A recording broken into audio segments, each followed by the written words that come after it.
Partai Kebangkitan Bangsa melihat ketidakberhasilan pemerintah di bidang ekonomi tahun 2015 diakibatkan rendahnya daya beli masyarakat menengah ke bawah yang merupakan kunci bagi pertumbuhan ekonomi nasional.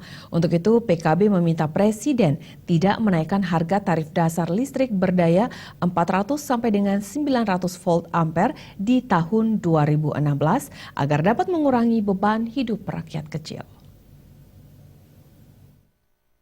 Sama-sama, ayo. Dalam catatan akhir tahunnya, Partai Kebangkitan Bangsa (PKB) menyoroti kecilnya pertumbuhan ekonomi nasional di tahun 2015 yang hanya 4,7%. Menurut Ketua Umum PKB Muhaimin Iskandar, partainya membuat catatan penting yang dapat menjadi evaluasi dan refleksi kebijakan ekonomi yang telah dilakukan pada tahun 2015. Menurut pria yang akrab disapa Caimin ini, salah satu penyebabnya adalah tingkat daya beli masyarakat menengah ke bawah yang berkurang, mengingat kelompok inilah yang rentan terhadap gejolak ekonomi. Sehingga ke depan pemerintah tidak lagi menambah tekanan bagi daya beli masyarakat dengan meninjau ulang kebijakan harga BBM dan menurunkan tingkat suku bunga Bank Indonesia.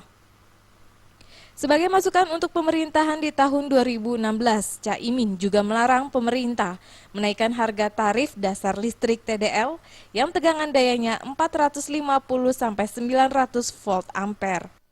Terkait dengan daya beli, PKB mendesak kepada pemerintah agar rencana menaikkan tarif listrik bagi tegangan 450 hingga 900 volt ampere di tahun 2016 dibatalkan.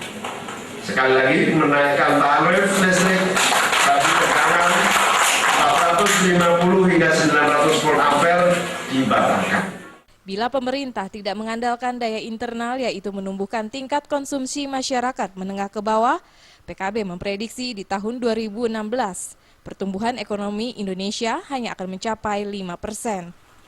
PKB berharap meskipun rendah, pertumbuhan ekonomi harus berkualitas dan tersebar secara merata, sehingga tingkat ketimpangan antar wilayah dan penduduk semakin rapat. Dari Jakarta, Wahyu Sadiat Moko melaporkan.